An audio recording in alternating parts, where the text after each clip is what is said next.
ഞാൻ എങ്ങനെയാണ് ഇവിടെ എത്തിയത് എന്ന് ഞാൻ ആലോചിക്കാറുണ്ട്.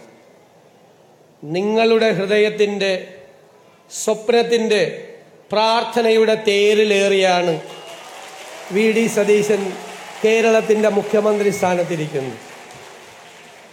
രാഷ്ട്രീയം മറന്ന്, ജാതിമത പരിഗണനകൾ മറന്ന് എനിക്ക് വേണ്ടി പ്രാർത്ഥിക്കുന്ന, എനിക്ക് വേണ്ടി വഴിപാടുകൾ നേരുന്ന, പള്ളികളിൽ പോയി മുട്ടുകുത്തി പ്രാർത്ഥിക്കുന്ന, എല്ലാ പ്രാർത്ഥനകളിലും പങ്കാളികളായ പതിനായിരങ്ങൾ, ഒരുപക്ഷെ എനിക്ക് വോട്ട് ചെയ്യാത്തവർ പോലും ഞാൻ ഈ സ്ഥാനത്ത് എത്തുന്നതിന് വേണ്ടി പ്രാർത്ഥിച്ചിട്ടുണ്ടെന്ന് എനിക്കറിയാം. ഞാൻ നിങ്ങളോട് പണ്ടൊരു വാക്ക് പറഞ്ഞിട്ടുണ്ട്. എന്നെക്കുറിച്ചോർത്ത് നിങ്ങൾ ഒരിക്കലും അപമാനഭാരത്താൽ തലകുനിച്ച് നിൽക്കേണ്ട സ്ഥിതി ഉണ്ടാക്കില്ല എന്ന്. ഞാൻ ഈ കസേരയിൽ ഇരുന്നു കൊണ്ട് ഞാൻ വീണ്ടും അടിവരയിട്ടുകൊണ്ട് അത് ആവർത്തിക്കുന്നു. ഒരു പറവൂരുകാരനും അപമാനഭാരത്താൽ തലകുനിച്ചു നിൽക്കേണ്ട ഒരു കാര്യവും നിങ്ങളുടെ ജനപ്രതിനിധി ചെയ്യില്ല.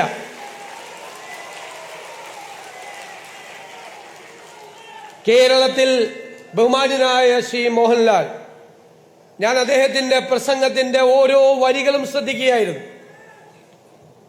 അത് കേരളത്തിലെ മലയാളികളുടെ മുഴുവൻ പ്രതീകമായിട്ടാണ് അദ്ദേഹം സംസാരിച്ചത്.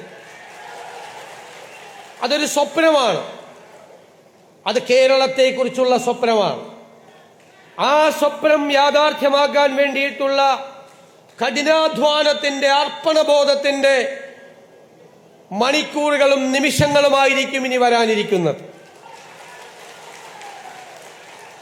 നിങ്ങളുടെ ജനപ്രതിനിധി അധികാരത്തിന്റെ പത്രാസിന്റെ പുറകെ പോകില്ല. പാവപ്പെട്ടവനെയും പാർശ്വവൽക്കരിക്കപ്പെട്ടവനെയും ഹൃദയത്തോട് ചേർത്ത് നിർത്തുന്ന ഒരു സർക്കാരായിരിക്കും കേരളത്തിൽ ഉണ്ടാകുന്നത്.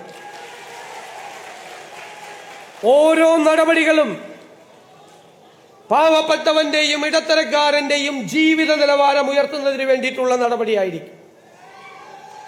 നമ്മുടെ കേരളം മനോഹരമാണ്, ദൈവത്തിന്റെ സ്വന്തം നാടാണ്. അതിനെ ലോകത്തിന്റെ മുന്നിൽ ഷോക്കേസ് ചെയ്യുക എന്നത് നമ്മുടെ പ്രധാനപ്പെട്ട നടപടികളിൽ ഒന്നായിരിക്കും എന്ന് ഞാൻ ഉറപ്പു നൽകുന്നു. നമ്മുടെ ഈ മനോഹരമായ അറബിക്കടൽ, ഞാൻ പറഞ്ഞു നേരത്തെ, അദ്ദേഹം സിംഗപ്പൂരിനെ കുറിച്ചാണ് പറഞ്ഞത്.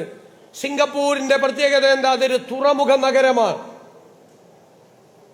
കേരളത്തെ ഒരു തുറമുഖ നഗരമാക്കി മാറ്റാനുള്ള കൃത്യമായ പദ്ധതികളുമായിട്ടാണ് ഈ സർക്കാർ നിൽക്കുന്നത്.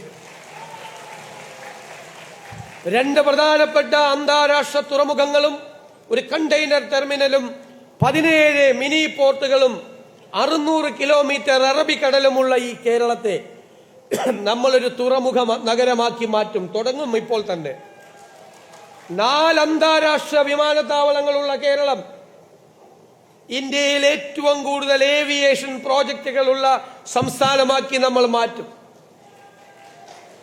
എന്റെ കുഞ്ഞുങ്ങളെ, നമ്മുടെ കുഞ്ഞുങ്ങളെ വിദ്യാഭ്യാസം തേടി, തൊഴിൽ തേടി ലക്ഷങ്ങൾ അവർ വിദേശത്തേക്ക് പോകുന്നതിന് കുറവ് വരുത്തും.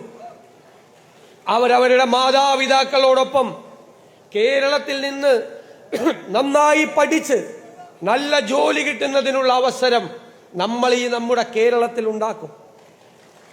ഞാൻ ദീർഘമായി പറയുന്നില്ല, എല്ലാ ബജറ്റ് പുറത്തു വരാൻ പോകുന്നില്ല. ധനകാര്യ വകുപ്പ് കൂടി ഏറ്റെടുത്തിട്ടുള്ള ഒരാളാണ് ഞാൻ.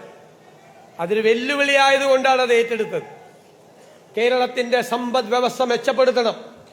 ഞാൻ എപ്പോഴും പറയും, ചാണക്യന്റെ അർത്ഥശാസ്ത്രത്തിൽ വളരെ രസകരമായ ഒരു വരിയുണ്ട്.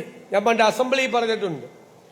ഭരണകൂടങ്ങൾ നികുതി പിരിക്കുന്നത് പൂമ്പാറ്റ പൂവിൽ നിന്ന് തേൻ കുടിക്കുന്നത് പോലെ ആയിരിക്കണം.